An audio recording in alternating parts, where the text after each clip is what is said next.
예, 오늘 말씀의 제목은 영원한 축복을 받은 성도라는 제목을 가지고 8번째 유다서 마지막 설교를 하고자 합니다.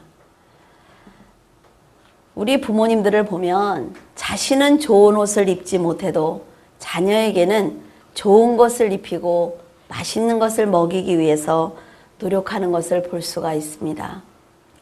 외출을 했을 때 자녀들이 예쁘다는 말을 듣게 하기 위해서 참 여러 벌의 옷을 갈아입히는 것도 볼 수 있어요.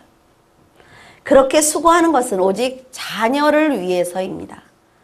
사람들에게 칭찬을 듣고 사랑을 받게 되면 아이가 혹시 자신감이 생기지 않을까 이런 생각을 하는 거죠. 그래서 아이에게는 좋은 것만 주는 그런 마음을 보이는 거예요. 내 자식이 정말 예쁘다, 정말 똑똑하다, 크게 성공할 것 같다, 이런 말을 듣고 싶어서 부모들은 오늘도 노력을 하고 있습니다. 그러니까 여러분들은요, 아이가 조금 이쁘지 않아도 참 잘생겼습니다, 정말 똑똑할 것 같네요, 그냥 이러세요. 그럼 부모가 정말 잘하거든요. 그런데 굳이 쳐다보면서 아유, 아이가 조금 누구 닮았어요, 이렇게 하면 두고두고 욕을 먹는다니까요. 여러분들도 이런 마음으로 자녀들을 키우셨을 거예요. 이처럼 그리스도께서 성도들이 하나님께 칭찬을 받게 하기 위해서 많은 수고와 많은 희생을 하신 분입니다. 하나님의 다스림을 받는 영광의 나라에 들어가게 하기 위해서 자신을 십자가에 못 박아서 그들의 죄를 대속하셨어요. 사망을 이기고 부활하심으로 믿음의 반석 위에서 성도들이 영원한 생명을 누릴 수 있도록 자신을 버리신 분입니다. 이제 다시 오실 그리스도께서는 만왕의 왕으로 오실 것이며 믿음을 지킨 성도들에게 하늘의 놀라운 상급을 허락하실 거예요. 그리스도의 보혈로 구원을 받은 성도들은 하나님의 영광을 보게 될 것이며 거룩하신 하나님 앞에 서는 날이 올 것입니다. 그래서 저는 성가대 하는 것이 참 축복이라고 생각을 해요. 왜냐하면 하나님 앞에 가면 온 무리들이 찬양을 했다. 성경에 보면 요한계시록에 보면 다 찬양을 드리는 게 나오거든요. 얼마나 연습을 많이 하겠습니까? 그래서 여러분들도 성가대에 다 들어가세요. 잘했죠? 하나님의 영광 앞에 흠없이 서기 위해서는 그리스도의 보혈을 덧입어야만 합니다. 그리스도의 보혈을 덧입는 자는 말씀에 순종해야 하며 말씀대로 그의 삶을 살아내야만 축복을 받을 수가 있어요. 성경에는 믿음의 조상들이 하나님의 말씀에 순종하면서 축복을 받은 많은 예들이 기록이 되어 있습니다. 하나님의 뜻을 깨닫고 순종하기 위해서는 자신의 인생을 온전히 하나님께 내어놓아야만 해요. 우리가 성경을 보면서 선지자들을 보고 제자들을 보면 참 대단하다고 부러워합니다. 그들은 자신들의 인생을 모두 하나님께 드린 사람들이에요. 그러나 우리는 드리지 않습니다. 그냥 부러워만 하는 거죠. 하나님께 자신을 내놓은 사람이 있는데 그 사람이 바로 요셉이에요. 요셉은 꿈을 꾸었습니다. 형제들과 아버지가 자기에게 절하는 그런 꿈을 꾸었어요. 그래서 하나님의 뜻이 무엇인지 그는 깨닫고 있었습니다. 자기에게 주신 사명이 무엇인지 알았기 때문에 고난에 떨어질지라도 그 누구도 원망하지 않았으며 순순히 자신의 삶을 하나님께 드렸단 말이죠. 요셉의 사명은 하나님의 백성들이 번성하는 한 민족으로 만들기 위한 하나님께서 세우신 그 계획. 그런데 땅이 필요했어요. 그 땅을 이스라엘 백성들이 보호받을 수 있는 장소를 만드는 것이 바로 요셉에게 주어진 사명이라 말이죠. 하나님께서 요셉을 부르시기 위한 준비는 아브라함, 할아버지인 아브라함을 부르시는 것부터 시작을 하고 있습니다. 아브라함에게 나는 너의 방패다, 너의 지극히 큰 상급이야, 이렇게 말씀하시면서 하늘의 많은 별들을 보여주셨어요. 네가 세어보겠니? 너의 자손이 저 별을 셀 수 없는 것처럼 많은 너의 자손들을 줄 거야, 이런 예언의 말씀을 하셨어요. 그리고 아브라함에게 그의 후손들이 어떤 상황에 처할 것이라는 것을 미리 알려주시는 자상함도 보여주셨습니다. 창세기 15장 13절에 여호와께서 아브라함에게 이르시되 너는 정령히 알라. 내 자손이 이방에서 계기되어 그들을 섬기겠고 그들은 400년 동안 내 자손을 괴롭게 하리라. 이 말씀 중에 이스라엘의 자손들이 아브라함의 자손들이 400년 동안 거할 장소를 마련하는 사명을 요셉이 받은 거예요. 이 민족이 400년이 지나고 나면 재물을 이끌고 출애굽할 것이다. 이런 말씀은 그 말씀은 역사를 통해서 이루어진 것을 우리가 볼 수가 있죠. 하나님의 약속처럼 이스라엘 백성은 많은 재물을 이끌고 홍해를 건너서 가나안에 들어갔습니다. 하나님께서는 이스라엘뿐만이 아니라 지금 여러분의 삶 속에서도 일어날 일을 미리 알려주고 계신단 말이죠. 하지만 말씀을 주셨음에도 불구하고 하나님의 뜻대로 살지 못한다면 많은 시간을 두고 여러분 인생을 돌아갈 수밖에 없다는 것을 아셔야만 합니다. 하나님께서 나에게 주신다고 했어. 나는 가만히 있어도 받나요? 아니요. 최선을 다해서 하나님의 뜻대로 살기 위해서 노력을 할 때 하나님께서 그 약속을 이루어 주시는 것입니다. 아브라함은 하나님께 후손에 대해 직접 말씀을 들었음에도 불구하고 하나님께서 주시겠다는 그 영적인 자녀보다는 자기 집에서 기르고 있는 종인 엘리에셀을 상속자로 삼았어요. 그리고 하갈, 첩을 통해서 이스마엘을 낳았습니다. 하나님께서 주시겠다고 하셨다면 그것은 분명 선한 방법으로 하나님께서 보시기에 좋은 방법으로 이루어 주실 것입니다. 알아들으셨어요? 내가 좋은 방법이 아니라 내가 그 약속을 성취시키려고 애쓰는 것이 아니라 하나님께서 보시기에 좋으신 선한 방법으로 이루어 준단 말이죠. 하지만 하나님께 약속을 받고도 인간의 방법으로 실행을 한다면 그 마음은 근심이고 욕심이기 때문에 하나님의 축복을 받지 못하는 것입니다. 약속을 받은 성도는 하나님께서 어떤 분인지 알아야만 그 뜻대로 순종을 할 수가 있어요. 순전한 마음으로 약속을 지켜가시는 하나님을 만날 수가 있습니다. 축복은 내가 만들어가는 것이 아니라 하나님이 주시는 거예요. 이스마엘을 낳았을 때 아브라함은 86세였습니다. 하나님의 선하심을 기다리지 못하고 자기 마음대로 자식을 낳은 그 아브라함에게 진노하셨던 하나님은 13년 후에 그가 99세 때에 아브라함을 부르셨어요. 나는 전능한 하나님이기 때문에 너는 내 앞에서 행하여 완전하라 말씀하셨단 말이죠. 내 언약을 나와 너 사이에 세워 너로 심히 번성케 할 것이다. 이렇게 13년 동안을 하나님이 기다리셨습니다. 그리고 창세기 17장 4절에서 5절에 내가 너와 내 언약을 세우니 너는 열국의 아비가 될지라. 이제 후로는 내 이름을 아브라함이라고 하지 않고 아브라함이라고 부르겠다. 이렇게 이름도 바꾸어 주셨습니다.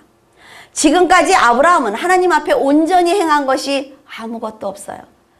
그런데 아브라함을 통해서 하나님의 민족을 만들고 싶은 그 마음 때문에 아브라함을 채찍질 하시면서 이끌어 가시는 것입니다. 하나님께서는 그런 아브라함을 선택하신 그 약속의 말씀을 성취하기 위해서 아브라함이 열국의 아비가 될 것을 약속하셨고 열국의 아비로 만들어 가셨어요. 아내인 사레의 이름을 사라로 바꾸시고 열국의 어미로 만드셨습니다. 하나님이 왕이 되실 한 민족을 만드시는 것도 또 열국의 아비인 아브라함을 반석 위에 세우시는 것도 사라를 축복하셔서 닫힌 태를 여시는 것도 모두 하나님께서 하신 일입니다. 하나님의 약속이 성취되는 과정에 인간의 공로는 필요 없어요. 다만 영적인 도구로 사용이 되는 성도들의 순종은 필요합니다. 성도들의 기도가 필요해요. 아브라함의 이름을 바꾸시고 한없는 축복을 허락하신 것처럼 죄인의 이름을 성도로 바꾸시고 영원한 생명의 축복까지 허락을 하셨습니다. 이제 성도들이 할 일은 하나님께서 아브라함에게 내 앞에서 완전하게 행하라 이렇게 명령하신 것처럼 이제 여러분이 하실 일은 말씀 안에서 완전하게 행하는 것뿐입니다.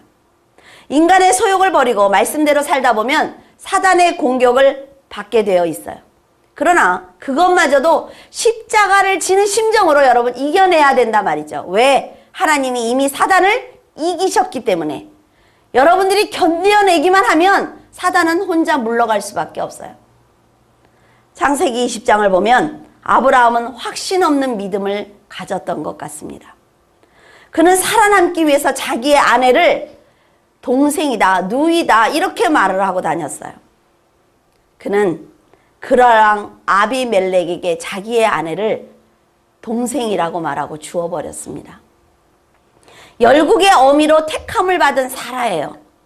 그 하나님의 백성을 낳을 어미임에도 불구하고 자신의 목숨 하나를 지키기 위해서 아내를 세상의 왕에게 주어버리고 말았습니다.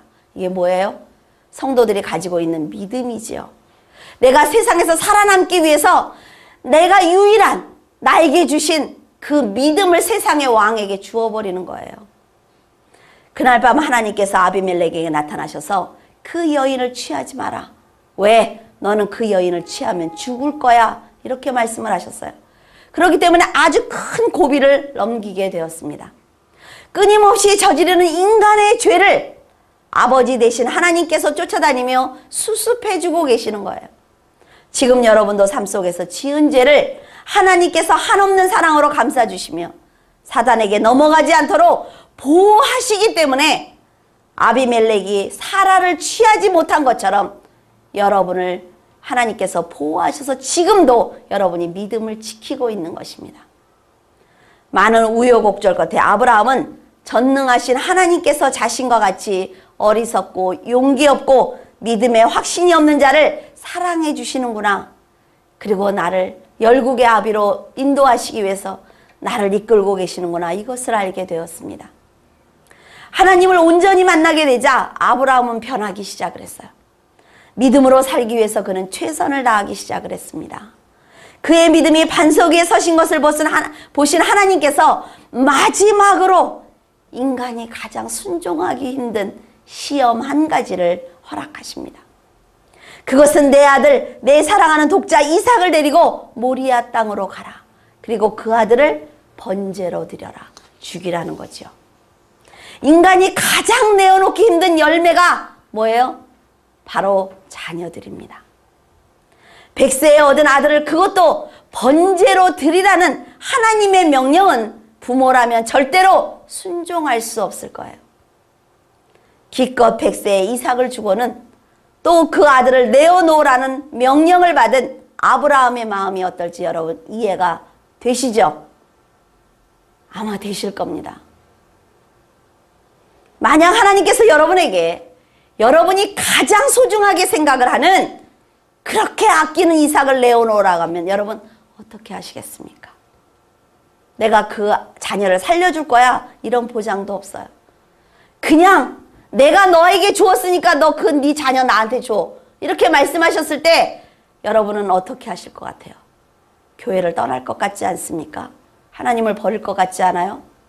제가 보기엔 여러분들이 다 그렇게 하고 있단 말이죠. 지금 다른 건 다 유예요. 다른 거는 다 마음이 넓어요. 여러분 하시는 거 보면. 그런데 단 하나 자식의 문제에 관해서는 너무 강팍해요. 절대 내놓지 않습니다. 절대 여러분의 울타리를 하나님께 열어드리지 않아요. 다 내 자식이고 다 내 거예요. 여러분들의 표정을 거울로 가서 한번 보세요. 뒤에서 목사님, 하나님이 자, 네 자식을 나에게 내놔라. 그럴 때 여러분의 표정이 어떻게 변하는지. 그것이 뭡니까? 하나님이 여러분에게 주시는 마지막 시험이에요. 지금까지 여러분은 이삭을 드린 아브라함의 믿음을 칭찬하셨을 것입니다. 여러분 기도 그렇게 하지 않았어요? 아브라함이 이삭을 드린 것처럼 하나님, 저도 하나님께 내 자녀를 드릴 테니까 축복하여 주시옵소서. 우리들은 모두 그렇게 기도했습니다. 여러분뿐만이 아니에요. 저도 날마다 그렇게 기도하고 있어요. 하지만 현실 속에서 만나는 사건마다 하나님은 이삭을 달라고 하시는데 여러분은 어떤 반응을 보이고 계십니까? 아마도 절대 줄 수 없다고, 이삭은 내 자식이라고 아마 숨겼을 거예요. 자녀를 온전히 마음에서 놓는 것이 얼마나 힘이 들면 바로가 장자가 죽어서야 욕심을 버렸습니다. 사무엘은 아들들을 온전히 바로 세우지 못했어요. 다윗은 아들들의 악행을 보면서도 그들을 다스리지 못했단 말이죠. 하나님보다 자식을 더 사랑하는 우상의 마음을 깨야만 합니다. 그 마음을 깨지 못하면 결국 하나님을 버리게 되어 있습니다. 물질은 하나님과 동등한 자리에 놨지요, 예수님이. 물질과 자녀만 버리면 여러분 하나님 앞에서 순전히 살아갈 수가 있어요. 그래 따라서 자녀들 문 열고 밖으로 내보내는 거 아니에요? 여러분 돈 버리라고 그랬다 그래서 아무 데다가 뿌리는 거 아니에요? 그 높은 빌딩에서 돈 뿌리는 사람 있죠? 여러분의 마음에서 버리시라는 겁니다. 하나님의 명령을 받은 아브라함은 부활의 신앙을 가졌기 때문에 이삭을 모리아 산으로 데리고 갔어요. 아브라함이 이삭을 바치겠다고 마음을 먹는 그 순간에 하나님께서는 이미 제물로 드릴 수양을 마련해 놓으셨단 말이죠. 여러분들이 드린다고 해서 그거 받는 거 아닙니다. 믿음의 확신을 가지고 믿음을 보여드릴 때 하나님께서 친히 준비하시고 역사하시며 여러분들을 축복하시는 것입니다. 성도들은 이 사실을 바로 알아야만 합니다. 만약 아버지가 자녀에게 사탕을 하나 달라고 그랬어요. 애기한테 사탕을 사다 주면서 그거 나 하나만 줄래? 그랬을 때 애가 입에다 미어 터지도록 입에다 넣고도 하나를 들고 안 주면요, 안 사다 주고 싶어요. 그렇죠? 근데 아이가 나 하나 있으니까 엄마도 하나 먹어, 아빠도 하나 먹으라고 주면요, 그 사탕 먹지 않습니다. 어른이 그거 주고 또 사준단 말이죠. 이것이 아버지의 마음이에요. 여러분들에게 주의를 지키십시오. 성경을 읽으십시오. 헌금하세요. 기도하세요. 이건 하나님이 여러분들에게 빼앗고 싶어서 그런 거 아니라 말이죠. 자기 것을, 자기가 먹고 싶은 것을 참고 아버지에게 사탕을 줄 때 아버지는 그 아이가 나를 사랑하는구나, 이것을 확인하는 것이지 그 사탕을 먹지 않습니다. 또 주책 맞은 아버지는 또 주는 대로 먹는 사람도 있겠죠. 애가 통곡을 하도록. 그렇죠? 이삭을 죽이는 것이 아버지의 목적이 아니라 말이에요. 아브라함이 온전히 하나님을 섬기고 있는 신앙이 있는지, 부활의 신앙을 가지고 내세를 믿고 있는지 그것을 보고 싶으셨던 것입니다. 이런 절대적인 순종이 하나님의 백성이 거할 땅을 준비한 요셉에게 믿음의 본이 된 것입니다. 요셉 역시 죽으면 죽으리라는 믿음으로 순종을 했기 때문에 그래요. 하나님께서는 이삭의 손자인 요셉에게 꿈을 통해서 하나님께서 어떤 일을 행하실 것인지 미리 알려주셨어요. 요셉은 자신이 꾼 꿈 때문에 형들의 미움을 받고 노예로 팔려가는 처지에 놓였지만 그것이 하나님께서 자기에게 맡긴 사명이라는 것을 알았기 때문에 여러분 그는 순종했습니다. 하나님께서 사명자를 부르실 때 가장 먼저 고난을 허락하십니다. 잘 들으셔야 돼요. 하나님께서 세상에 있는 여러분을 부르시고 성도로 부르실 때 가장 먼저 주시는 것이 고난이에요. 병들고 재산을 모두 잃는 그런 고난이 아니라 세상 사람들처럼 살 수 없는 것이 바로 고난입니다. 여러분 자녀들이 밖에서 놀다가 집에 들어왔을 때 여러분이 맛있는 걸 해놨어요. 그러면 그 아이에게 제일 먼저 뭐예요? 씻어 라고 얘기하죠. 근데 그 아이는 이미 봤단 말이에요, 그 맛있는 거를. 그러니까 먹고 씻으면 안 될까? 씻어 이러면서 싸우는 거예요. 통곡을 하면서 화장실로 들어가 씻어 애가. 그러고 나면 주잖아요. 그렇죠? 성도도 마찬가지입니다. 세상에서 살던 그 방법과 우리들에게 묻었던 모든 습관들을 하나님이 먼저 씻도록 허락하시는 것이 바로 성도들에게는 고난입니다. 하나님의 백성이 거할 고센 땅을 얻기 위해서 요셉은 세상의 왕을 만나기 위한 행보를 시작을 했습니다. 그것은 제일 먼저 형들이 애굽의 시대장 보디발에게 요셉을 노예로 파는 거예요. 그들이 요셉을 판 것은 육의 아버지의 사랑을 시기했기 때문이죠. 너무 요셉만 예뻐하니까. 노예로 애굽으로 팔려간 요셉은 억울했지만 그 자리에서 정직하게 살아가기 시작을 했어요. 하나님의 말씀대로 살기 위해서 노력한 요셉을 음란 사탄은 보디발의 아내를 통해서 성적인 유혹을 했습니다. 그러나 요셉은 단호하게 거절을 했고 그 대가로 감옥에 가게 되었습니다. 보디발의 아내를 받아들였다면 요셉은 아주 편안하게 살 수가 있었을 거예요. 하지만 유혹을 거절하자 곧 요셉은 고난에 빠지고 만 거지요. 지금 교인들은 하나님을 믿으면 잘 산다는 생각을 하고 있기 때문에 요셉처럼 고난을 당하는 믿음의 길을 가려고 하지 않습니다.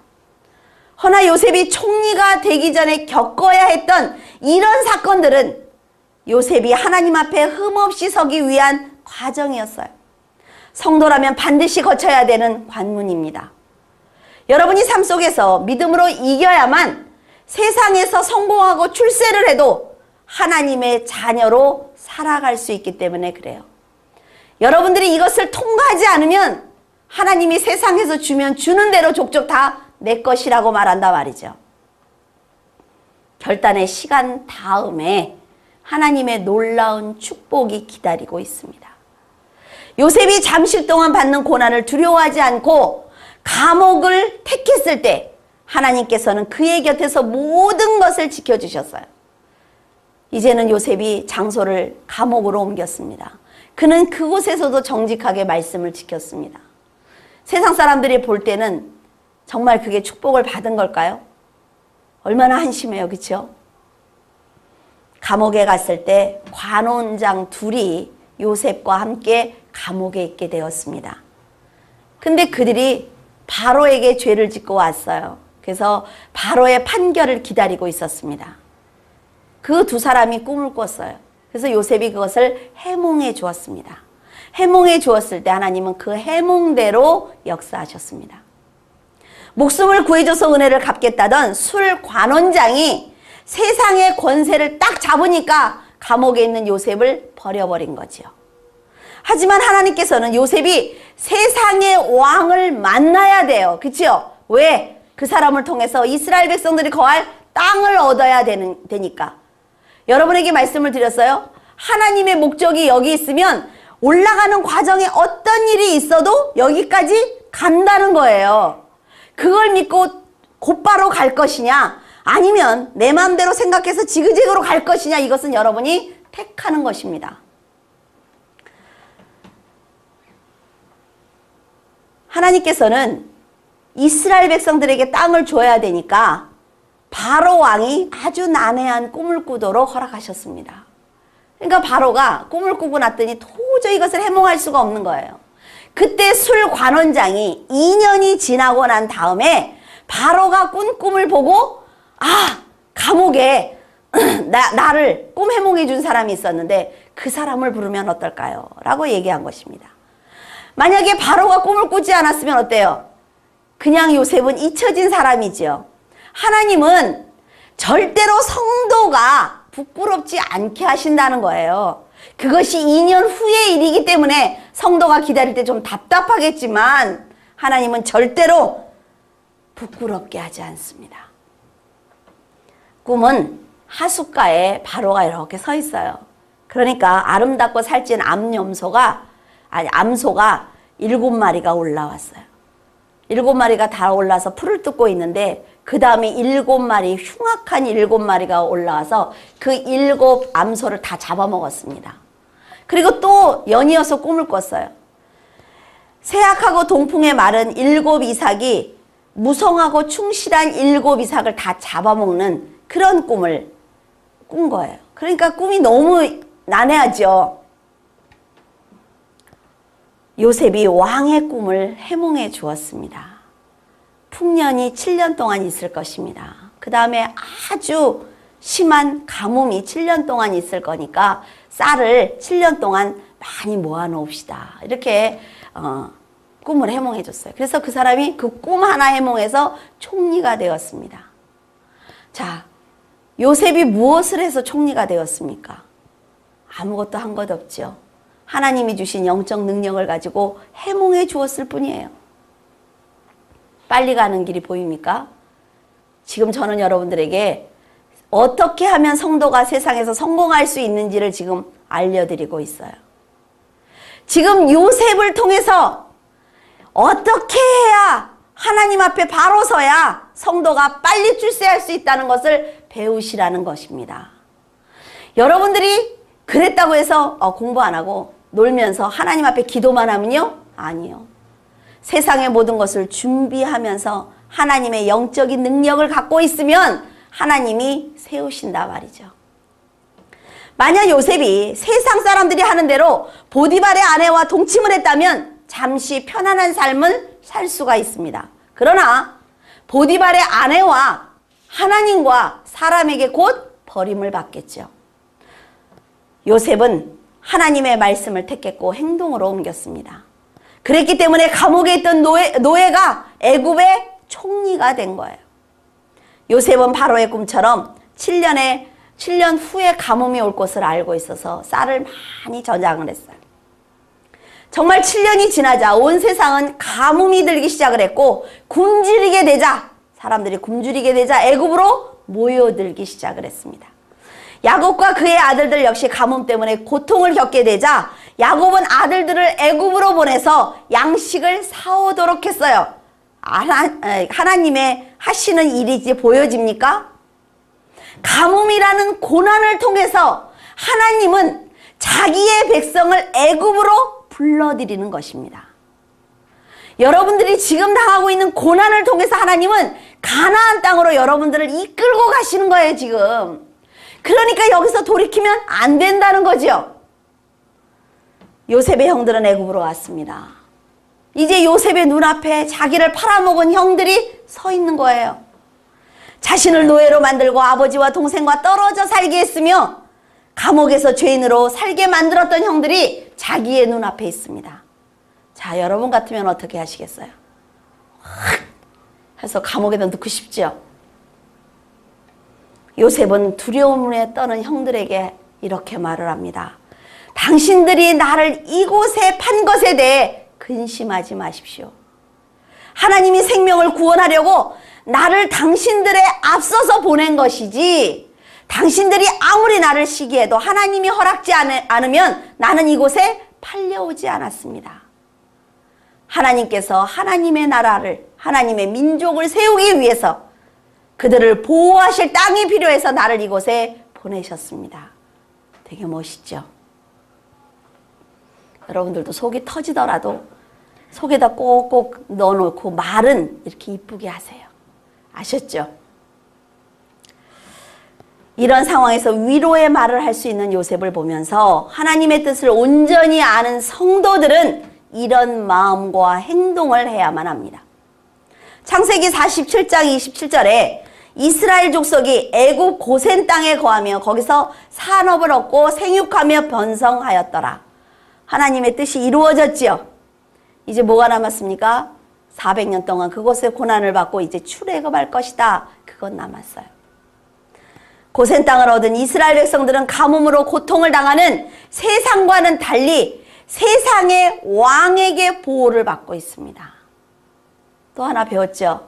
지금 세상이 아무리 강팍하고 험하게 돌아가도 여러분들이 하나님의 말씀 안에 있으면 이 세상이 여러분의 보호처가 될 것입니다.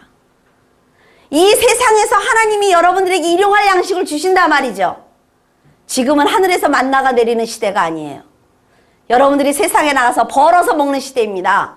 그래서 하나님의 말씀대로 살면 이 세상은 온통 가뭄이 들지라도 고센 땅만은 가뭄이 들지 않았어요. 10가지 재앙이 내리지 않았습니다. 여러분들이 고센 땅 안에 있어야 된다는 거죠. 이것이 바로 순종하는 자가 받는 축복입니다. 요셉은 살아가면서 고난도 있었고 축복도 있었는데 고난을 당할 때 불평하지 않았습니다. 축복을 받았을 때 절대로 교만하지 않았어요. 어떤 자리, 어떤 환경에 처할지라도 모두 하나님의 뜻을 이루어 드리는 도구로 사용을 했을 뿐이에요. 요셉은 왜 나를 팔았느냐고 불평하지 않았습니다. 총리의 힘으로 형제들을 벌하지도 않았어요. 어떻게 하나님께서 나에게 이렇게 하실 수 있느냐고 말하지 않았어요. 오직 하나님, 제가 하나님께서 인도하시는 대로 가겠습니다. 여러분들이 목숨을 하나님께 드릴지라도 자랑할 수 없습니다. 왜? 그 생명은 하나님의 것이기 때문에. 하나님의 역사에 동참하면서 억울한 마음을 참는 것이 아니라 그의 인격과 성품이 모두 하나님의 형상으로 바꾸어진 거예요. 지금 여러분이 있는 자리에서 요셉처럼 하나님의 뜻을 찾아야만 합니다. 그리고 하나님의 형상을 닮은 성도로 거듭나야 돼요. 그러면 요셉과 같이 보호하시고 하나님의 영광 앞에 흠이 없이 즐거움에 서게 하실 놀라운 축복을 여러분에게 주실 것입니다.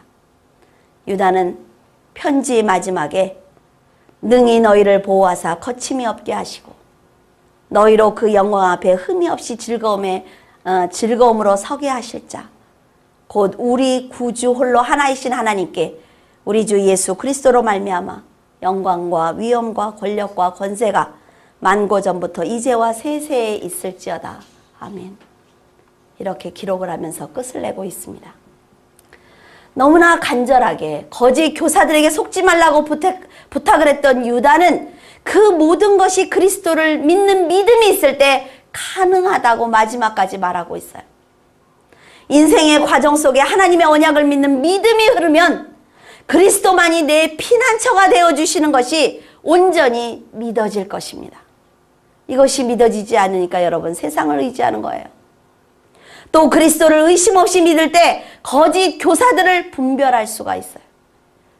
세상에 나를 돕는 것처럼 다가오는 자가 거짓 교사인지 사단의 술수인지 그것이 구별된다 말이죠. 분별이 돼요.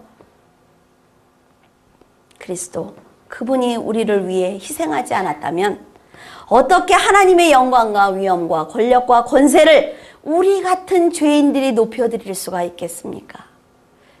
여러분들이 하나님을 아버지라고 부르는 건요, 기적 중의 기적입니다. 여러분에게 그리스도가 없는 삶이 그려지세요? 그분이 없는 이 세상 어떻게 살아갈 수 있는지 생각해 보신 적이 있습니까? 저는 이 설교를 쓸 때 이 후반부를 먼저 썼어요. 그리고 얼마나 울었는지 모릅니다. 내가 날마다 하나님의 말씀을 쓸 수 있다는 것, 이것이 얼마나 엄청난 축복인지 아무리 힘들고 지쳐도 성경을 보면서 성도들에게 전할 하나님을 자랑할 수 있는 이 자리를 나에게 허락하신 것이 얼마나 놀라운 축복인지 알기 때문에 아무리 지쳐도 설교를 남의 것을 베끼지 않습니다. 여러분, 유다의 마음을 아셔야 돼요. 유다의 마음이 곧 그리스도의 마음입니다. 그리스도께서 우리의 피난처가 되어주시지 않는다면 어둠의 권세자들은 벌써 우리의 영혼을 황폐하게 만들었을 것입니다. 눈에 보이지 않는 보호의 울타리가 있기 때문에 지금 우리가 이렇게 살아가고 있는 거예요.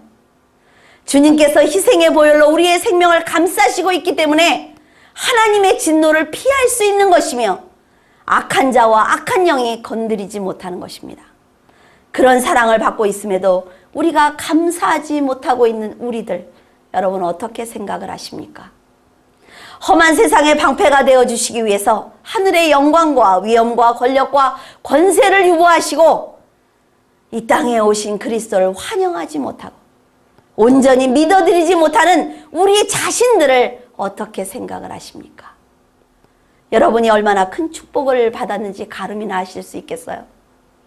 아무리 많은 지식과 경험과 세상의 능력이 있을지라도 그리스도의 빛 앞에서는 어둠일 뿐입니다. 유다서를 마치면서 여러분에게 간절히 부탁하고 싶은 것은 세상을 향해 그리스도를 부끄럽게 해드리지 말라는 것입니다. 우리는 우리의 부모들이 욕먹지 않게 하기 위해서 나가서 애쓰지 않습니까? 그런데 하나님을 욕하는 것은 상관없다 말이죠. 감히 그리스도의 은혜를 쓰레기처럼 밟지 말라는 것입니다.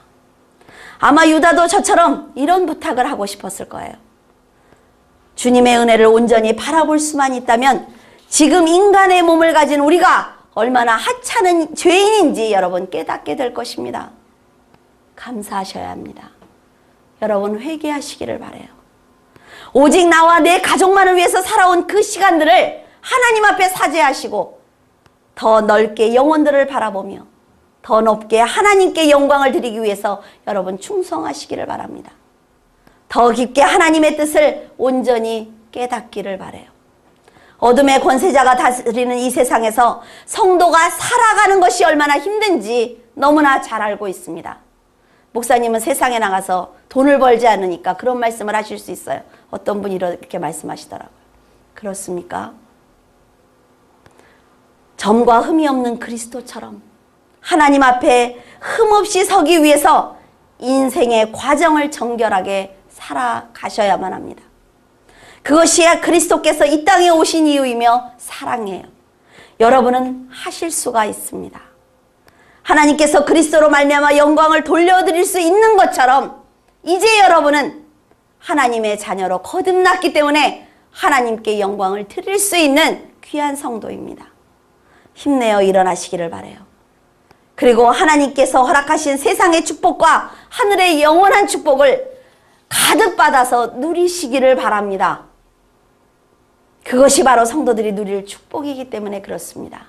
세상에서 못 사는 것이 여러분 믿음입니까? 그렇지 않아요. 이제 유다서를 마치고자 합니다.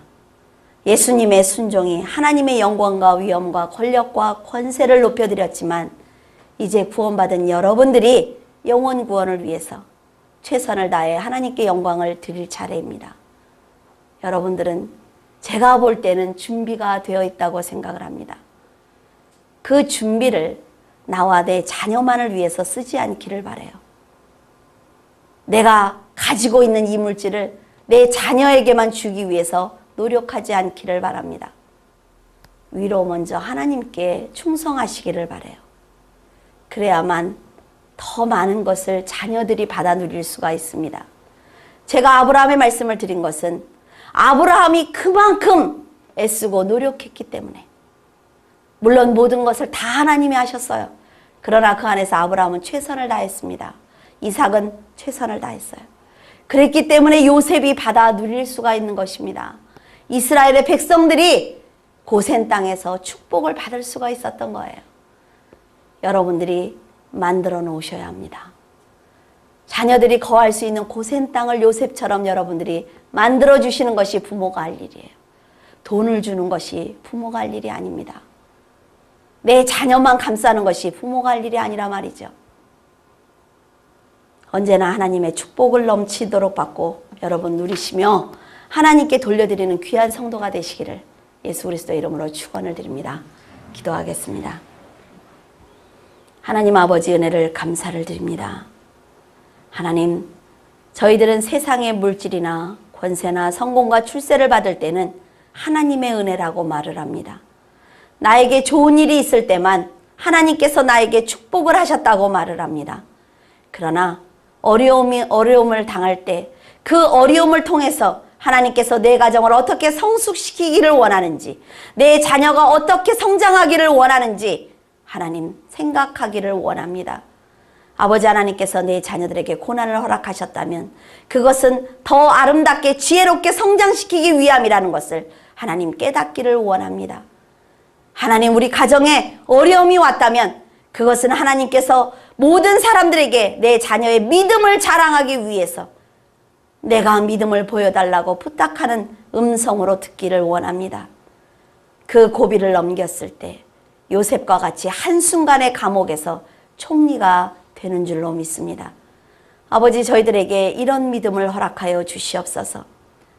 유다가 간절히 편지로 쓴 것처럼 저희들 마음에 새기게 주여 도와주시어서 유다의 음성이 날마다 우리들의 귓가에 하나님 아버지 들릴 수 있도록 도와주시옵소서. 그래서 물줄기교회 성도들이 믿음으로 온전히 살게 하시고 세상에서 빛이 나게 하시며 물줄기 교회가 모든 성도들이 높이든 등경회든 등불을 통해서 많은 사람들을 구원할 수 있도록 하나님 도와주시옵소서. 아버지 하나님께서 귀한 성도들을 축복하시고 아버지 하나님께서 문제를 해결하여 주셔서 더 빨리 갈 수 있도록 하나님 힘차게 달릴 수 있도록 주여 축복하여 주시옵소서. 주님께서 함께 하심을 감사하며 우리 주 예수 그리스도 이름으로 기도드립니다. 아멘.